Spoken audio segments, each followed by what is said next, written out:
What are the enzymes? Enzymes. In means in, enzyme means yeast. तो yeast में जो छोटे छोटे छोटे छोटे enzymes मिलते हैं उनको हम enzymes कहते हैं. enzymes हैं क्या? enzymes biocatalysts. enzymes are what? They are biocatalysts. bio का मतलब है life. bio means life. अब life किस में होगी भाई? life होगी plants में और animals में. तो प्लांट्स और एनिमल्स में जितने भी रिएक्शन होते हैं, प्लांट्स और एनिमल्स में जितने भी रिएक्शन होते हैं, उनको जो कैटलाइज करता है, उन रिएक्शन की रफ्तार को जो चीज़ बढ़ाती है, उनको हम एंजाइम्स कहते हैं. तो क्या कहते हैं? एंजाइम्स. तो enzymes are what? They are biocatalyst. They are biocatalyst. यानी ये कैटलिस्ट हैं, तो कैटलिस्ट का काम होता है रिएक्शन की रफ्तार को चेंज करना. तो ये भी रिएक्शन की रफ्तार को चेंज करते हैं. पर लिविंग सिस्टम, प्लांट्स में, एनिमल्स में अगर रेट ऑफ रिएक्शन अफेक्ट हो रहा है तो वो काम किसका होगा? एंजाइम्स का. ठीक है. तो एंजाइम्स जो है बायोकैटलिस्ट है और इनका काम है रेट ऑफ रिएक्शन को मॉडिफाई करना. अब कैटलिस्ट जो है वो इंक्रीज भी करता है, डिक्रीज भी करता है. यहाँ पे हम मेजॉरिटी ऑफ केसेस में एंजाइम जो यूज होते हैं वो रेट ऑफ रिएक्शन को इंक्रीज करने के लिए. तो भाई एंजाइम है क्या? Enzymes can be defined as the reaction catalyst. तो रिएक्शन के कैटलिस्ट होते हैं of biological system. Biological system यानी आपके पास जिंदा सोर्स होनी चाहिए, लाइफ होनी चाहिए. In living cells and capable of catalysing chemical reactions. तो इनका काम यही है कि रिएक्शन की रफ्तार को जो है ये बढ़ाएंगे या कम करेंगे, चेंज करेंगे रफ्तार को. ठीक है. अच्छा, एंजाइम्स आर, या तो ये बिल्कुल प्योर प्रोटीन होते हैं एंजाइम्स, या फिर इनमें प्रोटीन जो है एक एसेंशियल पार्ट होता है. तो प्रोटीन का जो सॉरी एंजाइम का जो प्रोटीनियस पार्ट है, जो प्रोटीन कंटेनिंग पार्ट है, उसको एपोएंजाइम कहते हैं.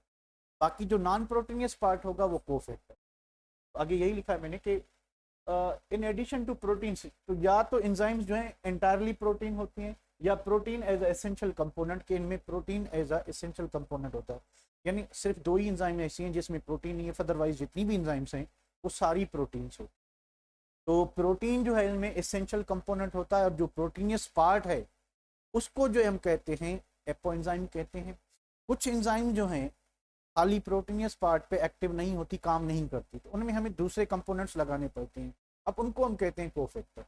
तो अगर प्रोटीनियस पार्ट जो है प्रॉपर काम नहीं कर रहा, तो एंजाइम को एक्टिवेट करने के लिए हम उसमें क्या लगाते हैं? उसमें हम नॉन प्रोटीनियस पार्ट लगाते हैं. बिल्कुल इस तरह से जैसे आपको अगर नॉन बायोलॉजिकल सिस्टम में याद हो तो कैटलिस्ट के साथ प्रोमोटर यूज किया जाता है. अब कैटलिस्ट जो है वो उसका काम है रेट को मॉडिफाई करना. प्रोमोटर कैटलिस्ट नहीं होता. प्रोमोटर कैटलिस्ट की कैटालिटिकल एबिलिटी को बढ़ाता है. तो अगर एंजाइम सही काम नहीं कर रही है, थोड़ा काम कर रही है, तो कोफैक्टर उसके प्रोमोटर का काम करेगा, उसकी कैटालिटिकल पावर को इन्हांस करेगा ताकि रिएक्शन और इजी और जल्दी हो सके. तो भाई आगे क्या है कि in addition to pure protein enzymes में require non proteinaceous part components for their activity. कि उनको मैक्सिमम एक्टिविटी शो करने के लिए एंजाइम्स में नीड, उनको कुछ नॉन प्रोटीनियस फैक्टर की भी जरूरत पड़ सकती है. उसको हम कोफैक्टर कहते हैं या कोएंजाइम भी कहते हैं कभी कभी. अच्छा, the protein component of enzyme is called apoenzyme, और नॉन प्रोटीनियस को जो हम क्या कहते हैं? कोफैक्टर. अब जो कोफैक्टर है वो क्या होगी? कोफैक्टर आपका प्रोस्टेटिक ग्रुप हो सकता है, कोई भी इनऑर्गेनिक आयन हो सकता है, या फिर कॉम्प्लेक्स ऑर्गेनिक कंपाउंड, या कभी कभी यहाँ पे जो कोफैक्टर के तौर पे या कोएंजाइम के तौर पे विटामिन यूज होते हैं. तो विटामिन का काम भी यही होता है कि मेटाबॉलिज्म को रेगुलेट कर. तो एंजाइम का क्या होता है कि मेटाबॉलिज्म को रेगुलेट कर.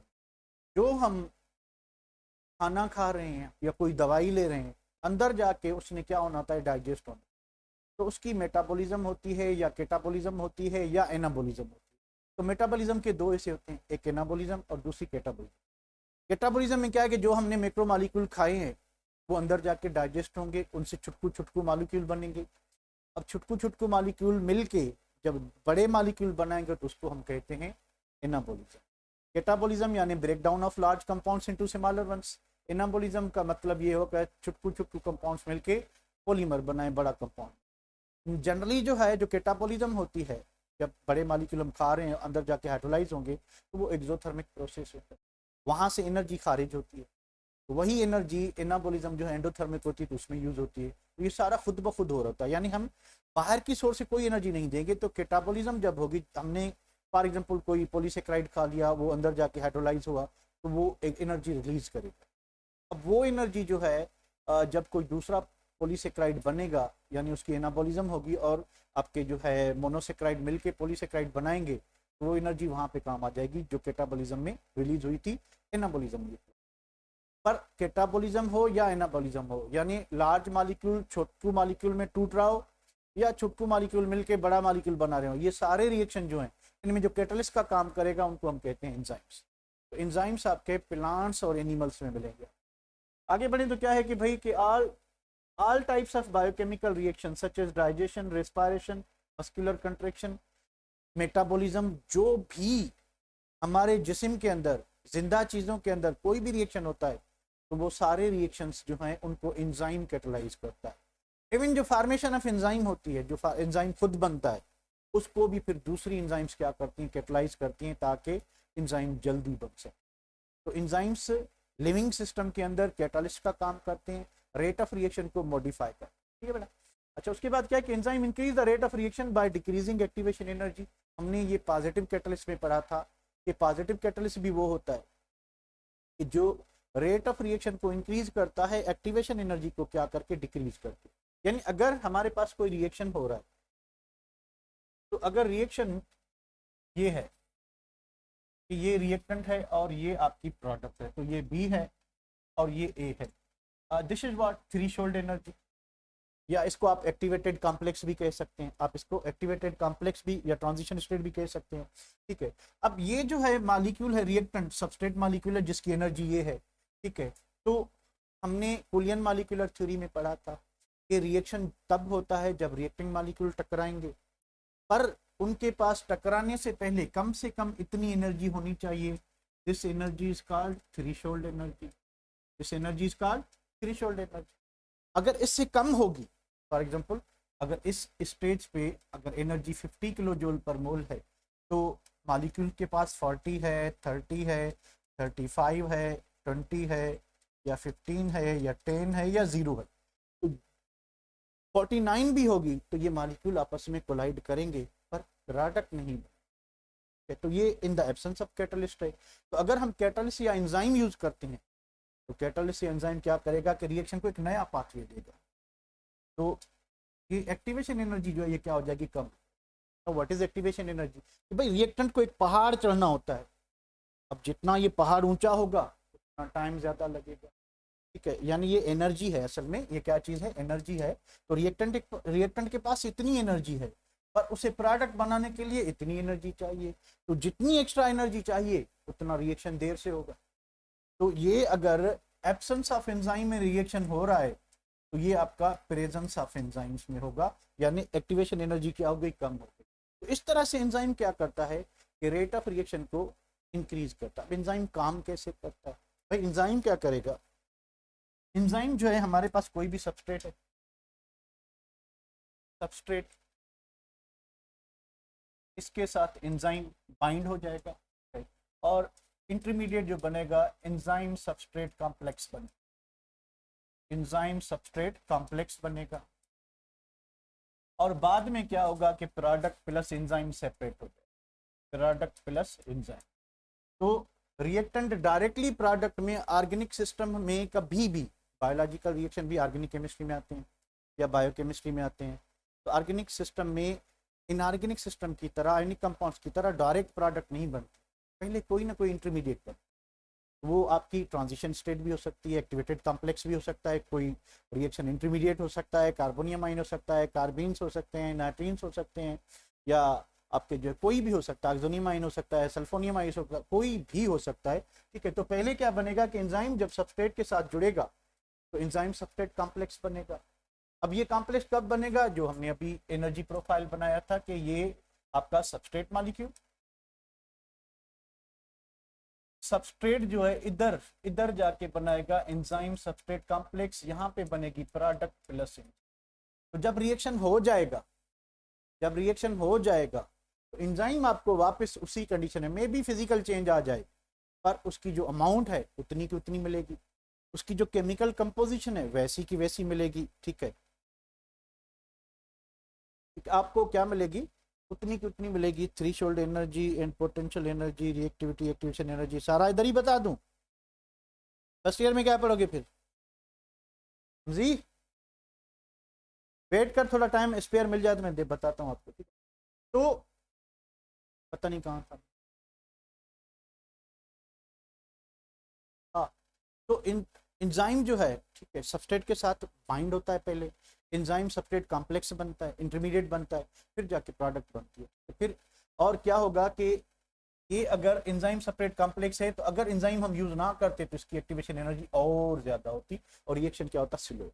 रिएक्शन क्या होता, स्लो होता। तो वापस बुकिश लैंग्वेज पे आते हैं, ये कुछ एक्स्ट्रा बातें जो ये हमारे बुक में नहीं है पर फेडरल में थी, तो वहां से थोड़ा थोड़ा आइडिया लेते जाते हैं। वहां पे बायोलॉजिकल एस्पेक्ट ज्यादा था, हमारे पास स्ट्रक्चरल एस्पेक्ट जो है आपका एस्पेक्ट ज्यादा है। तो क्या होता है कि enzymes increases the rate of chemical reaction by decreasing activation energy. इतनी एक्टिवेशन एनर्जी आप कम करोगे तो रेट क्या होता जाएगा, फास्ट होता। ठीक है, चले भाई।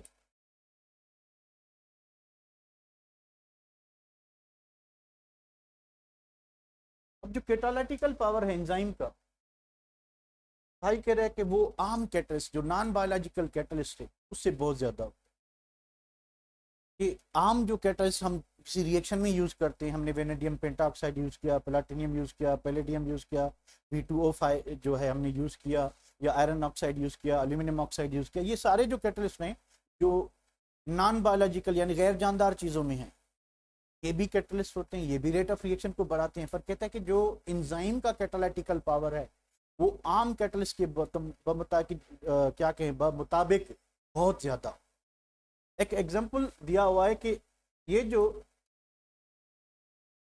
क्या कहते हैं डिकम्पोजिशन ऑफ हाइड्रोजन पेरोक्साइड,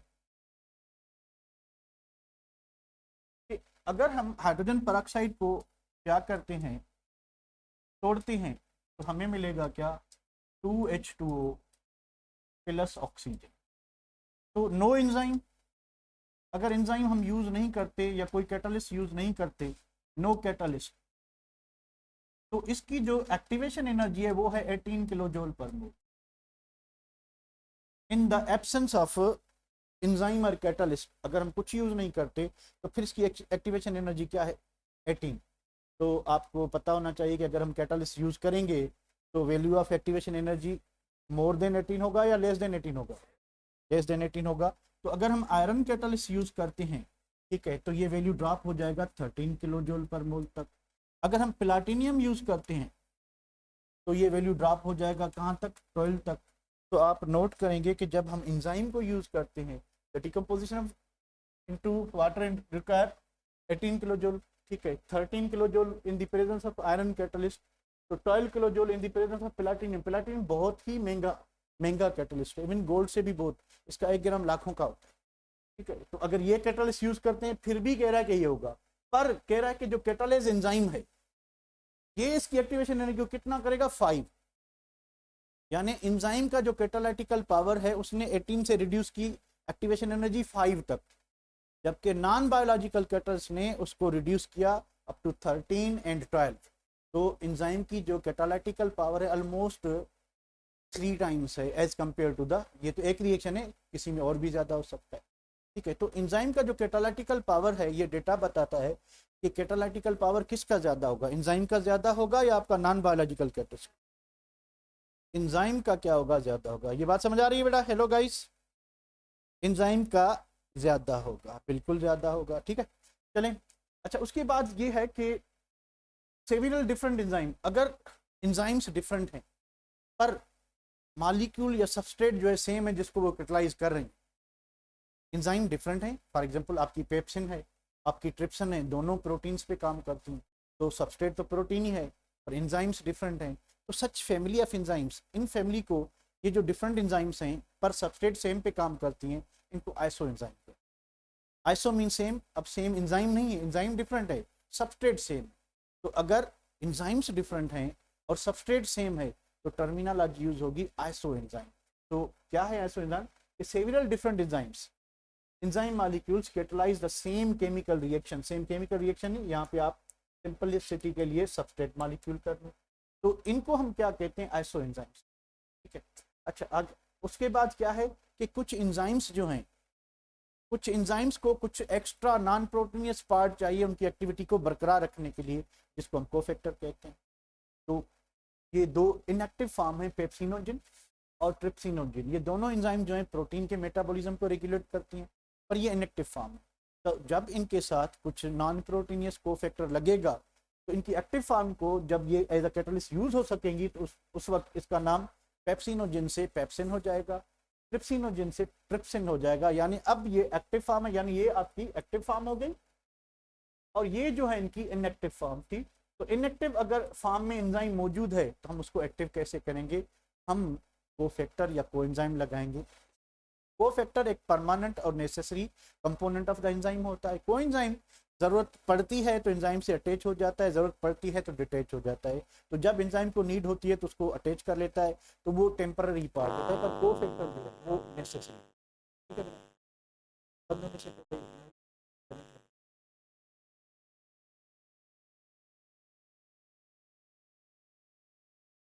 तो हम करते हैं शेयर।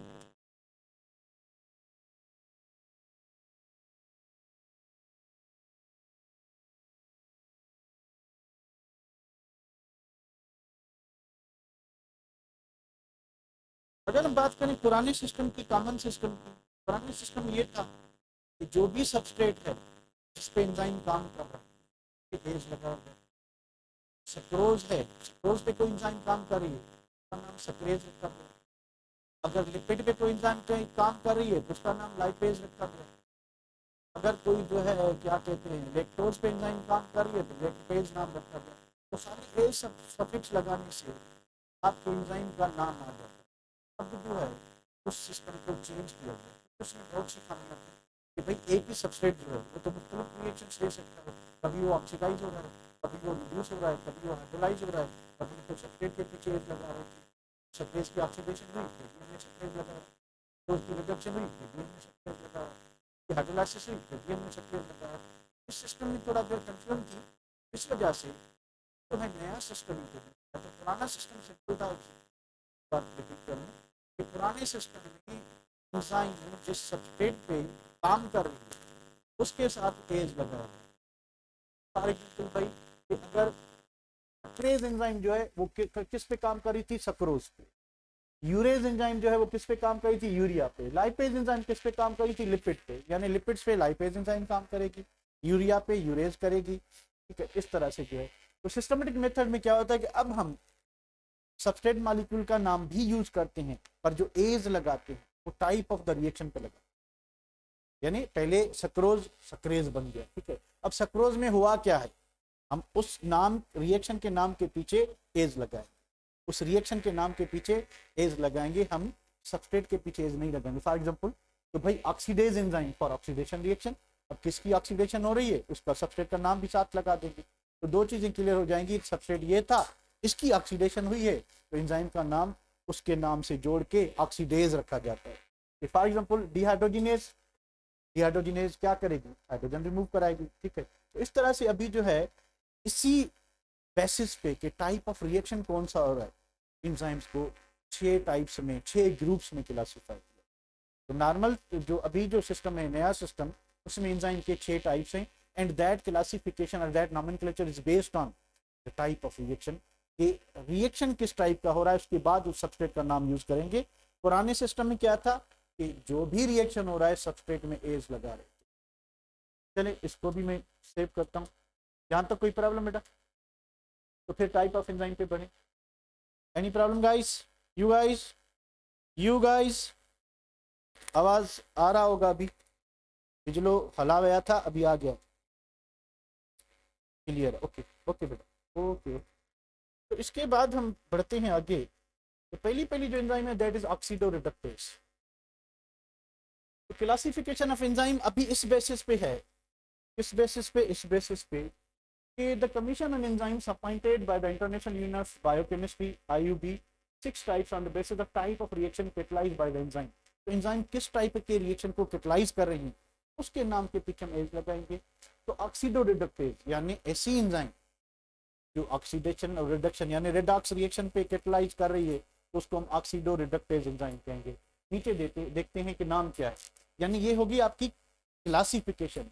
नाम एंजाइम का क्या होगा कि हो क्या रहा है भाई, जैसे नाम देखें कि अल्कोहल डीहाइड्रोजिनेज यानी इथाइल अल्कोहल की डीहाइड्रोजिनेशन होगी।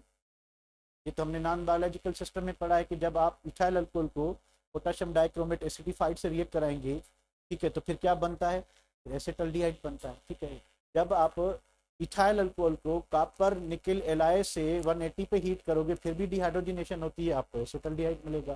तो यहाँ पे भी यही हो रहा है कि जब ऑक्सीडो रिडक्टेज एंजाइम क्या होगी, जिसमें रिडक्शन हो या सॉरी रिडॉक्स रिएक्शन हो, ऑक्सीडेशन भी हो और रिडक्शन भी हो। ठीक है, तो अगर हमारे पास इथाइल अल्कोहल है तो इथाइल अल्कोहल पे क्या हो रहा है कि भाई ये इथाइल अल्कोहल CH3 उसके बाद OH, तो ये एंजाइम क्या करेगी कि यहाँ से 2 हाइड्रोजन निकाल लेगी। अब यहाँ पे जब हाइड्रोजन था तो ये तो +1 था, पर जब हाइड्रोजन निकल जाएगा तो हाइड्रोजन तो हो गया 0।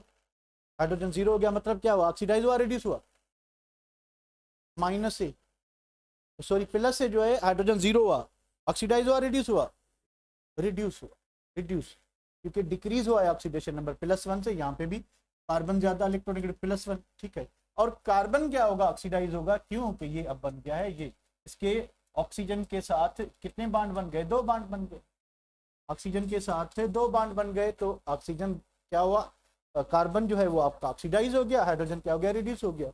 एंजाइम का नाम क्या हुआ कि भाई इथाइल अल्कोहल था, उसका रिएक्शन क्या हुआ है कि डिहाइड्रोजिनेशन हुई है, तो एंजाइम का नाम होगा अल्कोहल डिहाइड्रोजिनेस। ये बात समझ आ रही है बेटा, ये बात समझ आ रही है? Hello guys, are you getting? चलें भाई, ओके, चलें, आपको समझ आ गई बात। दूसरी है ट्रांसफरेज एंजाइम। अब इस एंजाइम का क्या होगा कि भाई एक सब्सटेंस है, एक सबस्ट्रेट है, वहां से कोई ग्रुप जो है निकल जाए, डिटेच होके दूसरे में अटैच हो जाए, या वो सेपरेट हो जाए, ट्रांसफर हो जाए, तो इसको हम ट्रांसफरेज एंजाइम कहेंगे। यानी ऐसा कोई भी रिएक्शन जिसमें ग्रुप एक सब्सटेंस से डिटेच होके दूसरे पे अटैच हो जाए, ट्रांसफर हो जाए, ट्रांसफरेज एंजाइम होगी। फॉर एग्जांपल दिया हुआ है, क्या दिया हुआ है कि these enzymes catalyze the reaction or group reaction of group transfer from one substrate to another। तो एसिटाइल कोएंजाइम A और कार्निटीन, ये बायोलॉजिकल मॉलिक्यूल्स हैं, की बड़ी बड़ी स्ट्रक्चर है, तो इसकी जगह पे हुआ क्या है कि कोएंजाइम यहाँ से सेपरेट हो गए, और ये जो कार्निटीन है किसके साथ, एसिटाइल के साथ क्या हुआ, एसिटाइल कार्निटीन बना। तो क्या हुआ कि एक ग्रुप जो है, एक ग्रुप ऑफ एटम्स या एक ग्रुप जो है एक सबस्ट्रेट मॉलिक्यूल से, 2 सबस्ट्रेट थे, एक से निकल गया और दूसरे में अटैच हो गया, तो निकला कौन है, कोएंजाइम। तो अटैच कौन हुआ कि कार्निटीन ने जो है, आप इसको रिप्लेसमेंट रिएक्शन भी कह लें कि कार्निटीन आया, कोएंजाइम गया, तो ये आपस में जुड़ गए। तो इस टाइप के रिएक्शन जिसमें क्या हो रहा हो कि ग्रुप जो है एक सबस्ट्रेट से डिटैच होकर दूसरे में अटैच हो जाए और साइड में कोई दूसरी प्रोडक्ट बन जाए, तो इसको हम क्या कहेंगे, ट्रांसफरेज एंजाइम कहेंगे, ट्रांसफरेज ग्रुप ट्रांसफर। ठीक है, तो यहां तक कोई प्रॉब्लम बेटा? Carnitine acetyl transferase group transfer करेंगे। ये ऊपर जो लिखा हुआ ये आपकी एंजाइम है, ये एंजाइम, ठीक है, नाम ऑफ द एंजाइम लिखा हुआ है। इसके बाद थर्ड टाइप पे बढ़ते हैं। थर्ड टाइप जो है आपकी वो क्या चीज है उसको भी देखते हैं।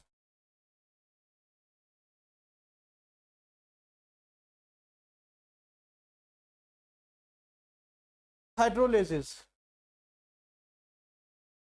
अब हम जो भी चीज खाते हैं, जो मैक्रोमॉलिक्यूल्स हैं, जो पॉलीमर्स हैं, उनकी होती है हाइड्रोलाइसिस, हाइड्रोलाइटिक रिएक्शन होता है, यानी पानी अपने आयंस में टूटेगा, पॉजिटिव हाइड्रोजन नेगेटिव OH और दूसरे सब्सटेंस के साथ जो है पॉजिटिव नेगेटिव के साथ एक्सचेंज होकर प्रोडक्ट बनाएगा। फॉर एग्जांपल अगर आप किसी लिपिड की हाइड्रोलाइसिस करते हो, फैट की हाइड्रोलाइसिस करते हो, तो आपको ग्लाइसरोल और फैटी एसिड मिलेगा। अगर आप प्रोटीन की हाइड्रोलाइसिस करते हो तो आपको अमाइनो एसिड मिलेंगे प्लस नॉन प्रोटीनस ग्रुप मिलेगा, प्रोस्थेटिक ग्रुप। तो ये जो रिएक्शंस हैं इनको कैटलाइज करती हैं ये हाइड्रोलाइटिक एंजाइम्स। ठीक है, तो हाइड्रोलेज एंजाइम जो है वो क्या करते हैं, फॉर एग्जांपल अमाइलोज शुगर है हमारे पास, अमाइलोज एक पॉलीसेक्राइड है। पॉलीसेक्राइड ये खुद तो नहीं है, स्टार्च का पार्ट है। तो स्टार्च में हमने पढ़ा के था कि 2 चेन्स होती हैं, एक अमाइलोज होती है जिसमें सिर्फ 1,4 लिंकेज होती है, और एक अमाइलोपेक्टिन होती है जिसमें 1,4 के साथ 1,6 लिंकेज होती है, यानी ब्रांच होती है। तो अमाइलो सीधी चेन होती है। तो अमाइलोज में जो अमाइलेज एंजाइम है वो इसको किस में कन्वर्ट करेगी, ग्लूकोज। तो ग्लूकोज के हमें n यूनिट्स मिलेंगे। अब जितने उस अमाइलोज में क्या होंगे, ग्लूकोज कंडेंस हुए होंगे पहले से, डिग्री ऑफ इसकी जो है पॉलीमराइजेशन क्या है, n का वैल्यू जितना होगा उतनी हमें क्या मिलेंगे, ग्लूकोज मिलेंगे। तो इधर हम n नहीं लगाएंगे, इधर। तो भाई हमें नंबर, अच्छा प्रोटीन है तो प्रोटीन क्या देंगे आपको, अमीनो एसिड देंगे। पॉसिबल है आपको डेरिवेटिव मिले, पॉसिबल है आपको प्रोस्थेटिक ग्रुप ही मिल जाए। तो वो डिपेंड करता है कि प्रोटीन कौन सा है, ठीक है। अगर सिंपल प्रोटीन है तो खाली अमीनो एसिड और उसके डेरिवेटिव मिलेंगे। अगर कॉन्जुगेटेड और कंपाउंड प्रोटीन है तो फिर आपका क्या होगा, ये डेरिवेटिव के साथ साथ आपको प्रोस्थेटिक ग्रुप ही मिल सकता है, ठीक है। तो हाइड्रोलाइसिस एंजाइम वो एंजाइम है जो हाइड्रोलाइटिक रिएक्शंस को कैटालाइज करते हैं।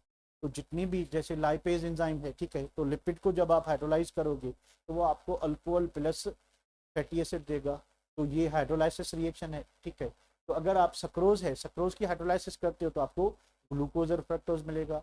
लेक्टोज की हाइड्रोलाइसिस करते हो लेक्टेज एंजाइम में, ठीक है, तो लेक्टेज एंजाइम क्या करेगी, ग्लूकोज और गैलेक्टोज बनाएगी। तो ये सारे हाइड्रोलाइसिस रिएक्शन है जो इस कैटेगरी में आते हैं, इनको हाइड्रोलाइसिस एंजाइम कहेंगे।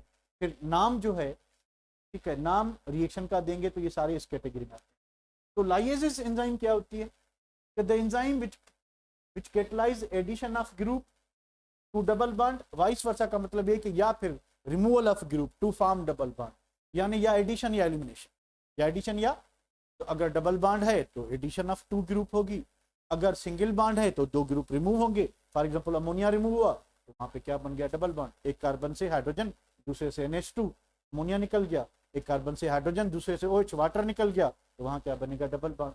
तो ग्रुप ऐड हो या ग्रुप, यानी ग्रुप डबल बॉन्ड पे ऐड हो या ग्रुप रिमूव होकर डबल बॉन्ड बनाए, ये सारे रिएक्शन जो है लाइएज एंजाइम कम करेगी, ठीक है।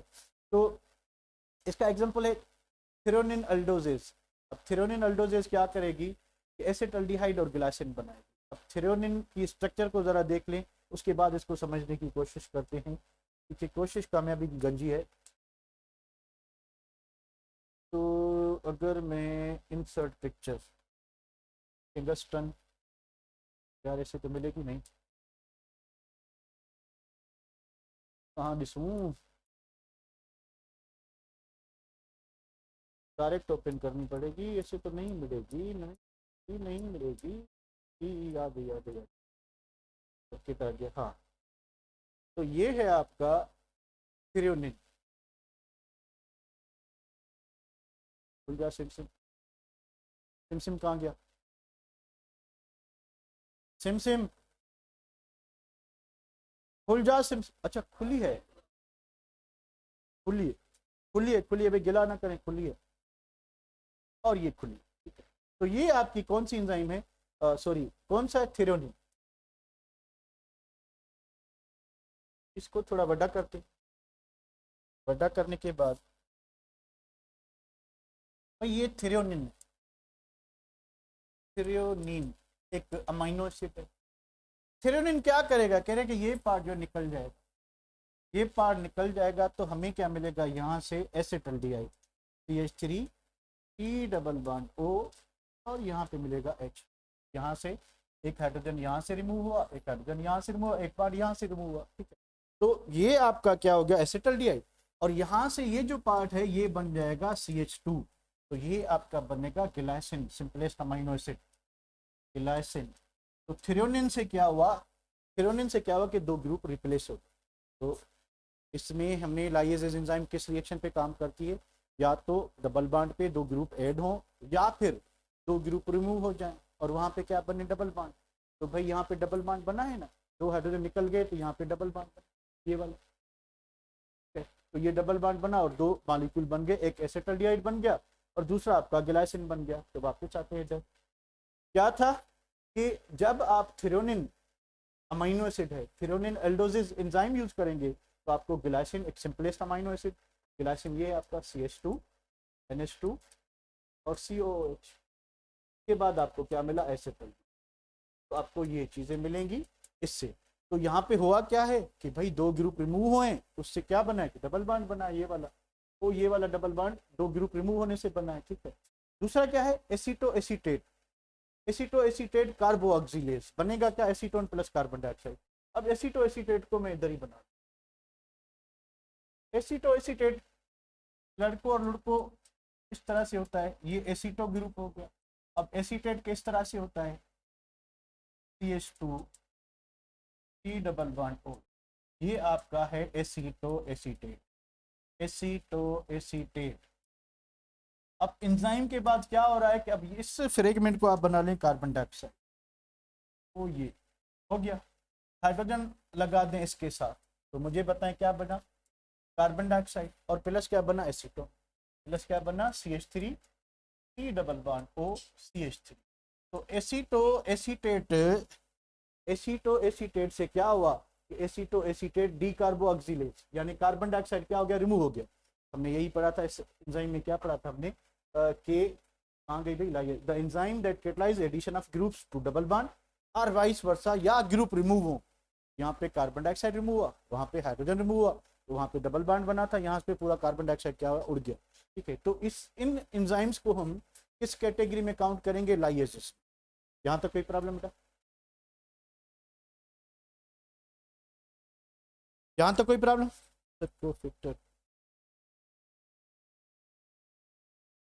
No, any of you, even though for engineering students it's the bimeticurium, but still for medical student thorough you people have must read in the first year puro chapter enzyme pe. Have you gone through the chapter, guys? Put the mobile in your pocket, put the mobile in your pocket, getting my point? Otherwise your mobile will bhaji pando. Isomerase enzyme भाई, isomerase क्या करेगी, enzyme catalyse reaction of isomerisation, result of intermolecular rearrangement. अब isomerism में क्या होता है कि भाई जैसे टाटोमेरिज्म है, तो एक ग्रुप जो है, एक एटम जो है, एक एटम से डिटेच हुआ, दूसरे पर अटैच हो गया, तो इसमें या किसी कार्बन की कॉन्फ़िगरेशन चेंज हो गई, डी से एल हो गया। ठीक है, तो एग्जांपल दिया हुआ है कौन सा, कि डी एलेनिन एल एलेनिन। अब एलेनिन क्या होता है, ये होता है COOH, उसके बाद ये अमाइनो ग्रुप, उसके बाद ये हाइड्रोजन, और उसके बाद जो है आपका CH3। अगर अमाइनो ग्रुप राइट साइड पे है तो इसको हम डी कहेंगे, राइट साइड पे अमाइनो है तो इसके डी एलेनिन है। ठीक है, अब ये मुझे बताएं कि एल कैसे होगा, अमाइनो को इधर घुमा दें। ठीक है, तो अगर अमाइनो ग्रुप इधर आ जाता है, यानी अमाइनो ग्रुप इधर रखते हैं हम, उसके बाद कार्बन, उसके बाद हाइड्रोजन, बाकी ये इधर ही रहता है। ठीक है, क्या है, मिथाइल। तो हमने पढ़ा था कि ये कायरल कार्बन है, ये कायरल कार्बन है। ठीक है, और ये अकायरल कार्बन है, ये भी अकायरल कार्बन है। तो इसकी जो रोटेशन होगी, जो इसका जो मिरर इमेज होगा, तो डी एलेनिन और L alanine, what are they are enantiomers और डायस्टेरियोमर्स, क्या है ये, एनेंटियोमर्स हैं या जो भाई मिरर इमेज होते हैं, लेफ्ट राइट मिरर इमेज होते हैं। ठीक है, तो उनको हम क्या कहते हैं, एनेंटियोमर्स। तो इसमें सेम कंपाउंड है, जस्ट किस चीज़ का डिफरेंस है कि भाई आपके ग्रुप जो है लेफ्ट राइट कॉम्बिनेशन में मौजूद हैं, तो इनको non super imposable mirror image कहोगे या super imposable mirror image, non super, तो इनको हम क्या कहेंगे, एनेंटियोमर्स कहेंगे।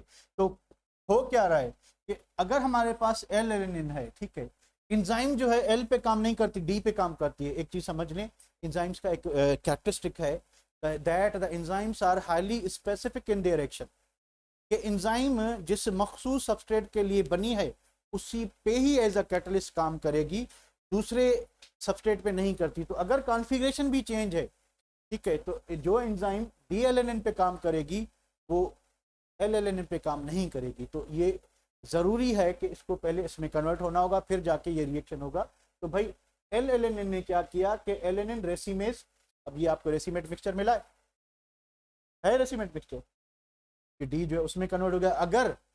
अगर 50-50 मिक्सचर मिलता है हमें, तो आपको क्या मिलेगा, रेसिमेट मिक्सचर मिलेगा। ठीक है, दूसरा क्या है कि ADP glucose, adenosine diphosphate glucose, ADP convert हो जाए गैलेक्टोज, एडीपी कन्वर्ट हो जाए गैलेक्टोज में। अब ये क्या चीज़ है, ये क्या फिल्म है, इसको भी देखते हैं। तो भाई इमेज को लाते हैं इधर फिंगस्टन से,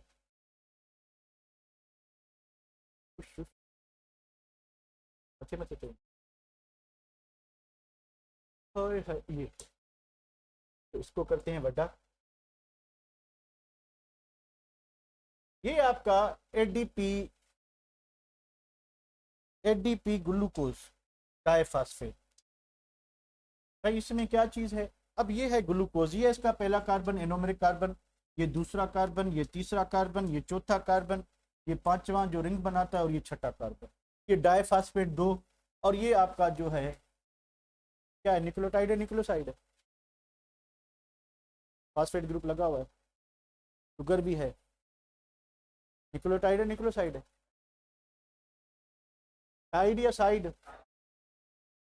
साइड, टाइड है, टाइड टाइड, ठीक है। तो अगर क्या क्या निकालें कि जो है न्यूक्लियोसाइड हो जाएगा, फास्फेट या राइबोज? अच्छा ये आप क्या समझते हैं, ये क्या होगा, छोकरों और छोकरियों, ये डीएनए बनाएगा आरएनए बनाएगा? इसको रहने दे, थोड़ा साइड करें, इनको हवा आने दें, इसको देख के बताएं डीएनए बनाएगा आरएनए बनाएगा? राइबोज को देखें, डीऑक्सी राइबोज है या खाली राइबोज है? ठीक है, अब ये कौन से है, राइबोज है तो फिर आरएनए बनाएगा, डीऑक्सी राइबोज है तो फिर डीएनए बनाएगा। ठीक है, चलें, वो हमारा काम नहीं है। अब एंजाइम क्या करेगा कि इस एडीपी ग्लूकोज को, ADP, ADP stand for adenosine, adenosine ये हो गया आपका डाइफास्फेट, ठीक है, और ग्लूकोज, ग्लूकोज भाई कह रहा है कि अगर यहाँ पे ये एंजाइम काम करती है, what is the name of the enzyme, ADP glucose epimerase. Epimerization एक प्रोसेस होता है जिसमें जो आपके ऑप्टिकल आइसोमर्स हैं वो एक कार्बन की कॉन्फ़िगरेशन पे डिफर करते हैं। तो हमने पढ़ा था, अगर आपको याद हो, कि ग्लूकोज और गैलेक्टोज में एक फर्क है कार्बन की कॉन्फ़िगरेशन में, कि ग्लूकोज का थर्ड ओच जो है वो लेफ्ट पे होता है, गैलेक्ट 4 राइट पे होता है ग्लूकोज में। तो गैलेक्टोज में क्या होगा, जो 4 वाला ओच राइट वाला है वो लेफ्ट में चला जाएगा, तो ग्लूकोज आपका गैलेक्टोज होगा, ग्लूकोज आपका गैलेक्टोज। तो यहाँ पे सिर्फ क्या होने वाला है कि ये देखें, और हमने ओपन चेन में देखा था, जो राइट पे होते हैं वो नीचे आते हैं, ठीक है, और जो लेफ्ट पे होते हैं वो ऊपर जाते हैं, ठीक है। तो सेकंड कार्बन का ओच डाउन, थर्ड का अप, क्योंकि वो लेफ्ट पे था, ग्लूकोज ये होता है ना भाई, CHO के बाद थर्ड वाला लेफ्ट पे होता है तो ये अप जाएगा, और फोर्थ वाला जो है राइट पे होता है तो वो डाउन जाएगा, फिफ्थ वाला राइट पे जो साइक्लाइजेशन में यूज हो गया, और ये। तो गैलेक्टोज में क्या होता है, गैलेक्टोज में सिर्फ ये वाला जो OH है इसको आप इधर ले आए, तो ग्लूकोज बिकम्स गैलेक्टोज, ग्लूकोज जो है गैलेक्टोज। तो ये एंजाइम जो है, जो एपिमेरेज एंजाइम है, क्या करेगी, सिर्फ इस कार्बन के OH को क्या करेगी, पापा जादू करेगी, यानी ये आपका अप हो जाएगा, तो ग्लूकोज क्या हो जाएगा, गैलेक्टोज। ये किस एंजाइम का काम है, नहीं एपिमेरेज तो होगी, क्लास कौन सा है, क्लास है आपका ट्रांस आइसोमेरेज एंजाइम, ठीक है। आइसोमेरेज एंजाइम क्या करेगी कि अब एपिमेराइजेशन जैसे क्या हुआ कि ग्लूकोज गैलेक्टोज में, ग्लूकोज और गैलेक्टोज का मॉलिक्यूलर फार्मूला तो वही है, C6H12O6, यानी आइसोमर बना। तो आइसोमर्स का मॉलिक्यूलर फार्मूला सेम होता है पर कॉन्फ़िगरेशन चेंज होती है, इनको हम ऑप्टिकल आइसोमर्स कहते हैं। तो यहाँ तक कोई प्रॉब्लम बेटा, यहाँ तक कोई प्रॉब्लम, मैंने स्ट्रक्चर बता दिया आपको, स्ट्रक्चर है, दरवाजा होने रहा है। फ्रक्टोज की एनोमेरिक कार्बन सेकंड कार्बन होता है,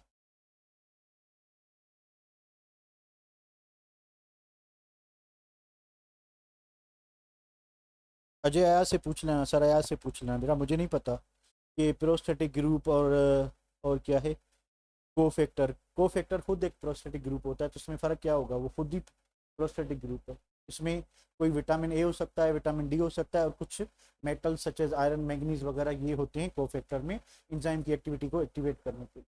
बाकी सरायात बताएंगे आप, पूरा चैप्टर है बायो में, वहाँ नहीं पढ़ा, मुझसे पूछ रहे हो। इसके बाद आखिरी एंजाइम, आखिरी class, ligase enzyme. Ligase enzyme का काम क्या है, the enzyme that catalyse condensation of two molecules, के दो मॉलिक्यूल आपस में जुड़ जाएं। बहुत ही डिफिकल्ट दिया हुआ है, तो अगर आप दो ग्लूकोज को जोड़ दें तो क्या बन जाएगा, माल्टोज। अब एंजाइम माल्टेज तो नहीं होगी क्योंकि वो हाइड्रोलाइसिस पे होगी, तो कोई भी एंजाइम हो सकती है, ठीक है, तो वो उसको जोड़ देगी। तो सिंपल को एग्जांपल दे देते चले, दुखा एंजाइम दिया हुआ है, acetyl coenzyme carbon dioxide attic, तीन मॉलिक्यूल आपस में जुड़ रहे हैं, कंडेंसेशन हो रही है। तो कंडेंसेशन के तो टाइप होते हैं, एक ऐसी जिसमें साइड प्रोडक्ट ना निकले, एक ऐसी जिसमें साइड प्रोडक्ट निकले। तो इसमें देखें क्या, एडीपी। तो एटीपी जो है, इससे -1 फास्फेट करोगे तो ये हो गया क्या, एटीपी। तो बाकी जो फास्फोरस है वो चला जाएगा इधर एसिटाइल कोएंजाइम ए में और कार्बन डाइऑक्साइड, तो आपको मिल गया क्या, मेलोनाइल कोएंजाइम। तो अगर दो सबस्ट्रेट मॉलिक्यूल हैं वो आपस में मिलके एक एक चीज बनाती हैं, यानी तीन में से दो मिले, तीन में से दो मिले, तो इस रिएक्शन को हम कंडेंसेशन कहेंगे। दो में से एक मिले, 10 में से एक मिले, 10 में से दो मिले, तो रिएक्टेंट साइड मॉलिक्यूल ज्यादा हो, प्रोडक्ट साइड कम हो, इस रिएक्शन को हम कंडेंसेशन कहेंगे। और यहाँ इस टाइप के रिएक्शन को जो एंजाइम कैटेलाइज करेंगी वो लाइगेज कैटेगरी, लाइगेज कैटेगरी में आएंगी। वो किस में आएंगी, लाइगेज कैटेगरी। हाँ बिल्कुल इकरा, मुझे भी पता है, बायो में है ना, इधर नहीं है। तो ऐसे रिएक्शंस जिनमें कंडेंसेशन हो रही है, तो वो क्लास किस में आएंगे, लाइगेज। तो यहाँ तक क्लियर है बेटा, सारा हवाई माल है, रटा लगाना है आप लोगों ने। उसके बाद वापस ना, प्रॉपर्टीज ऑफ एंजाइम, एंजाइम्स की जो है प्रॉपर्टीज क्या होती हैं। एंजाइम्स, उनकी प्रॉपर्टीज ये होती हैं कि enzyme lose their catalytical activity if placed in water for a long time. कि अगर वही एंजाइम वाटर में पड़ी रहेगी, ठीक है, तो वाटर जो है आपको पता है कि एंजाइम्स प्रोटीन्स हैं, और प्रोटीन्स मैक्रोमॉलिक्यूल्स हैं जो कि हाइड्रोलाइज हो सकते हैं। चलें भाई, एसिड चाहिए, एसिड नहीं है, खाली पानी है, तो पानी खुद जो है आयनाइज होता है, तो वीक एसिड खुद पानी भी है। तो अगर लॉन्ग टाइम में रखेंगे तो स्लोली वो रिएक्शन होता रहेगा, एंजाइम डीएक्टिवेट हो सकती है। अगर उसका प्रोटीनियस पार्ट हाइड्रोलाइज हो गया तो आपकी एंजाइम डीएक्टिवेट हो सकती है। दूसरी बात क्या है, any treatment which coagulate protein और affect the structure of protein would destroy the catalytical activity of enzyme. अब कोआगुलेशन क्या होता है, कोआगुलेशन एक टर्म है जिसमें लिक्विड सब्सटेंस जो है हीट के थ्रू जम जाता है, सॉलिडिफाई जाता है। सिंपल सा एग्जांपल कि एग एल्ब्यूमिन अंडे में मौजूद है, जब आप ऑमलेट बनाते हो तो वो सॉलिडिफाई हो जाता है। अब आप उससे वापस अंडा तो नहीं बना सकते। तो ये जो एग्जांपल है आपका डीनेचरेशन ऑफ प्रोटीन का होता है, प्रोटीन डीनेचर हो जाता है। तो अगर एंजाइम का प्रोटीनियस पार्ट जम जाता है, कोआगुलेट होता है, सॉलिडिफाई हो जाता है, तो ये चेंज इरिवर्सिबल होती है, एंजाइम डीएक्टिवेट होती है। एंजाइम क्या हो जाएगी, डीएक्टिवेट। या ऐसा कोई भी फैक्टर जो उसकी सेकेंडरी, टर्शरी और क्वार्टरनी और प्राइमरी स्ट्रक्चर, और प्राइमरी स्ट्रक्चर को डिस्टर्ब करेगा, तो फिर तो जो है प्रोटीन ही पूरा जो है चेंज हो जाएगा, क्योंकि उसकी प्राइमरी स्ट्रक्चर में सीक्वेंस ऑफ अमीनो एसिड होता है, तो उसको अगर डिस्टर्ब किया तो फिर तो प्रोटीन काम का नहीं रहेगा। पर अगर हाइड्रोजन बॉन्ड को, डाइसल्फाइड लिंकेज को, पेप्टाइड लिंकेज को कहीं पे भी थोड़ा सा नुकसान पड़ता है, तो स्ट्रिंग को या उसकी जो टर्शरी स्ट्रक्चर है उसको, तो फिर एंजाइम अपनी एक्टिविटी में भी खो सकता है। मे बी जब वो रीएसोसिएशन हो जाए तो वापस भी आ जाए।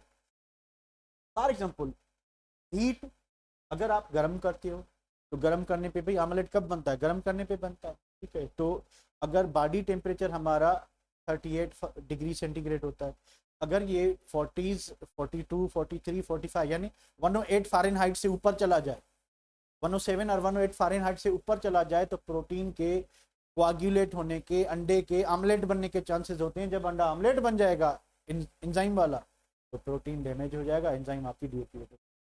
कि भाई आपने अल्कोहल में रख दिया काफ़ी देर के लिए, तो अल्कोहल एक मॉडरेट पोलर सॉल्वेंट है, ऑर्गेनिक कंपाउंड को डिसॉल्व करती है, तो एंजाइम चलें भाई स्टेबल होंगी, पर आहिस्ता आहिस्ता आहिस्ता जरूर इफेक्ट होगा। तो साल्ट्स ऑफ हैवी मेटल्स, अब साल्ट्स ऑफ हैवी मेटल्स को आप नॉर्मली लैंग्वेज में कहते हैं पॉइजन, जहर। अब जहर की डेफिनेशन ये होता है जो कड़वा हो, कड़वा नहीं, जहर is any substance, poison is any substance which has adverse effect on our health, हमारी हेल्थ पे उसका एडवर्स इफेक्ट हो। अब एडवर्स इफेक्ट क्या होगा, एंजाइम्स को डीएक्टिवेट करेंगे, एंजाइम को डीएक्टिवेट करेंगे तो मेटाबॉलिक एक्टिविटी ठप हो जाएगी, जब मेटाबॉलिक एक्टिविटी ठप हो जाएगी तो बंदा ऊपर चला जाएगा, ठीक है भाई। तो जहर ना पीना, ना किसी को पीने देना। Concentrated solution of inorganic compounds would destroy the activity of an enzyme. The activity of enzyme may also be destroyed if active or reactive region of enzyme is combined with the substrate other than substrate. अब देखें, ये अगर हम federal के book से थोड़ा इसको further explain करें, तो यहाँ पे टर्म होती है कि इनिबिशन ऑफ एंजाइम, एंजाइम की एक्टिविटी को का डिक्रीज होना। अब दो किस्म की इनहिबिशन होती है, एक रिवर्सिबल, एक इरिवर्सिबल। इरिवर्सिबल तब होती है कि जब एंजाइम जो उसका प्रोटीनियस पार्ट है वहां पे कोई कोवेलेंट बॉन्ड बन जाए, यानी जो एक्टिव साइट है एंजाइम की, जो सबस्ट्रेट को बाइंड करके एंजाइम सबस्ट्रेट कॉम्प्लेक्स बना के बाद में प्रोडक्ट बनाती है, तो अगर कोई दूसरा ग्रुप है, ठीक है, जो ओरिजिनल सबस्ट्रेट नहीं है, वो आके एक्टिव साइट पे कोवेलेंट बॉन्ड बना लेता है, ठीक है, कोवेलेंट बॉन्ड, हाइड्रोजन बॉन्ड नहीं, इंटरमॉलिक्यूलर फोर्स नहीं, ठीक है, या डायपोल डायपोल फोर्स नहीं, कोवेलेंट बॉन्ड बना लेता है, तो उसका जो प्रोटीन है वो डीनेचर हो जाएगा, उसकी एक्टिव साइट जो है वो ब्लॉक हो जाएगी परमानेंटली। तो एंजाइम जो है इसको इरिवर्सिबल इनिबिशन कहते हैं कि अगर सबस्ट्रेट मॉलिक्यूल नहीं, कोई दूसरा मॉलिक्यूल आके एंजाइम की एक्टिव साइट से, एंजाइम की एक्टिव साइट पे क्या करे, एंजाइम की एक्टिव साइट पे आके कोवेलेंट बॉन्ड बनाए। तो एंजाइम की कोवेलेंट बॉन्ड एक स्ट्रांग बॉन्ड होता है, तो वो नॉर्मली नहीं टूटेगा, नहीं टूटेगा तो क्या होगा कि भाई एंजाइम जो है उसकी एक्टिव साइट तो ब्लॉक हो गई, तो वो एंजाइम उस वक्त ओरिजिनल सबस्ट्रेट के लिए क्या हो जाएगी, बंद हो जाएगी। तो मुझे बताएं कि ये जो इनिबिशन है परमानेंट हुई या टेम्पररी हुई? परमानेंट हुई लड़को, permanent. Covalent bond is a strong bond, not, it's not a hydrogen bond, ठीक है। तो ये फेडरल के और पंजाब के बुक में भी आपके पास बायो में भी जरूर होगा।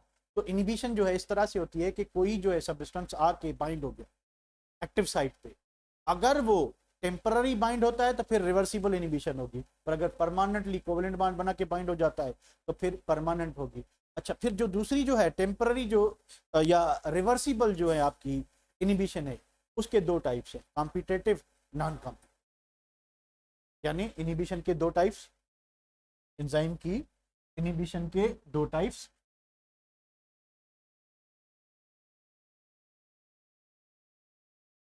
एंजाइम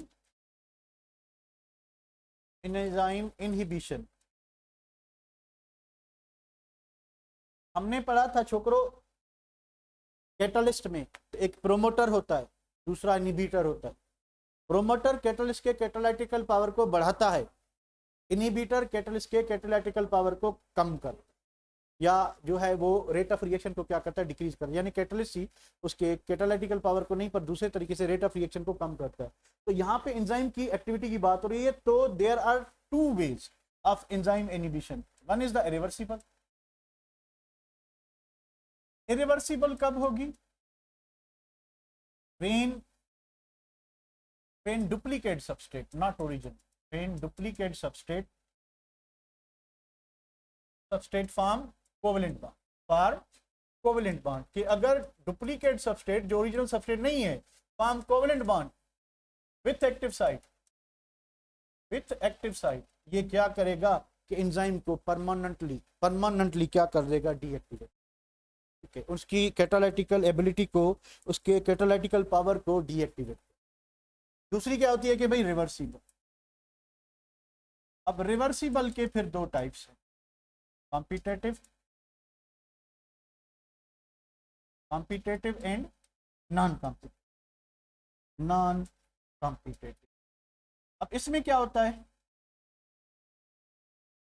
कॉम्पिटेटिव में यह है कि जो डुप्लीकेट सबस्ट्रेट वो बिल्कुल ओरिजिनल सबस्ट्रेट जैसा दिखता है।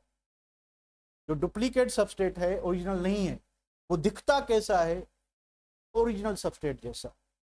तो एंजाइम धोखा खा जाएगी, इसकी एक्टिव साइट पे आके ये बाउंड हो जाएगा, और जब तक ये बाउंड रहेगा तब तक एंजाइम जो है इनहिबिशन की प्रॉपर्टी शो करेगा। वो एंजाइम एज अ कैटलिस्ट काम नहीं करेगा, क्योंकि ऑलरेडी ओरिजिनल सबस्ट्रेट की जगह पे डुप्लीकेट सबस्ट्रेट आके उसके साथ चिपक गया है।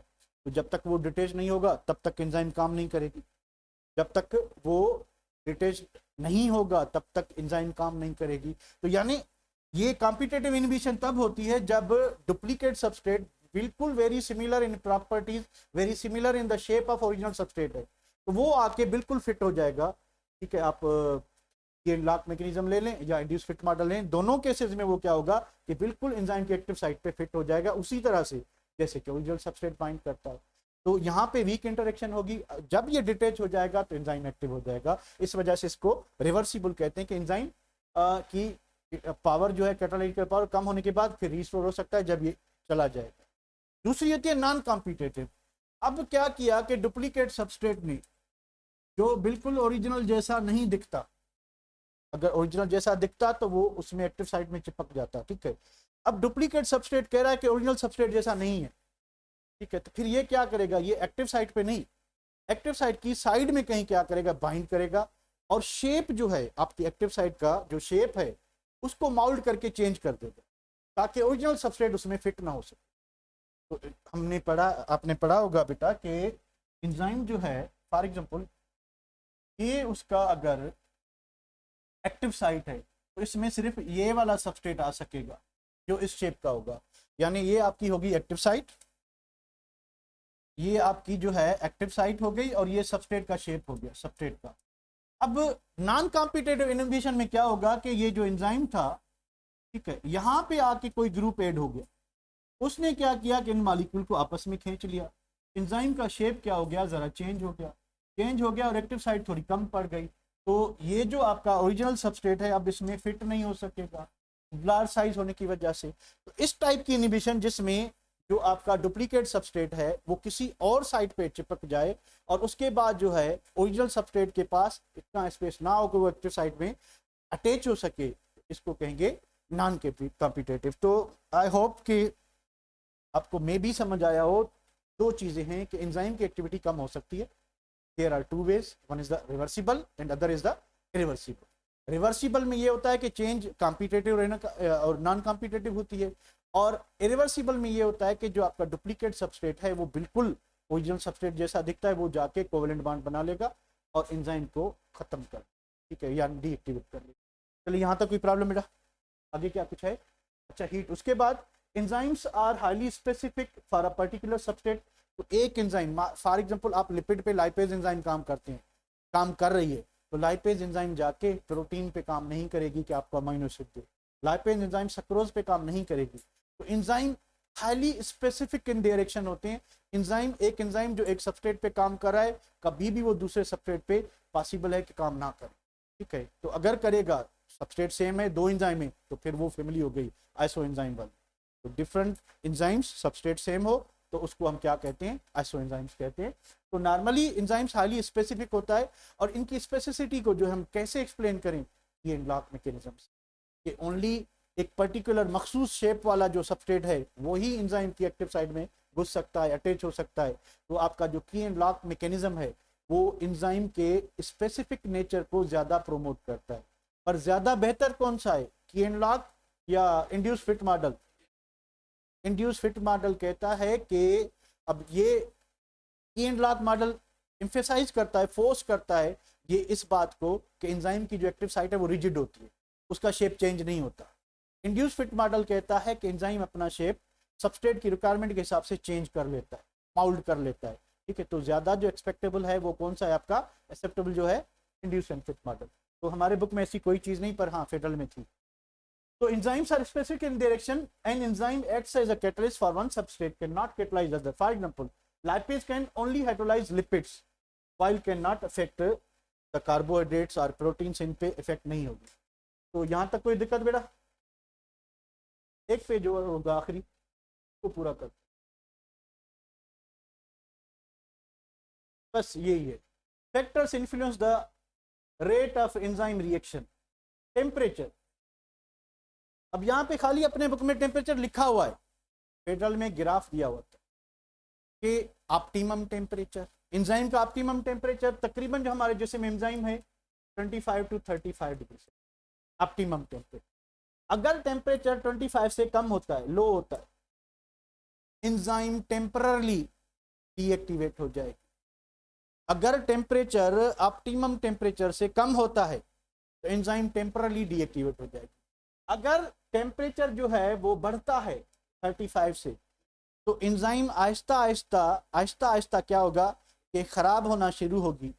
जब उस टेम्परेचर इतना बढ़ गया कि उसका प्रोटीनस पार्ट डीनेचर हो गया, एंजाइम अब टेम्पररी नहीं, परमानेंट। तो जैसे ही टेम्परेचर कम हुआ एंजाइम डीएक्टिवेट होगी, फिर जैसे ही नॉर्मल हुआ एंजाइम वापस एक्टिव हो जाएगी। तो टेम्परेचर, लो टेम्परेचर जो है यानी वो डिसफेवर करेगा, पर परमानेंटली नहीं, टेम्पररी।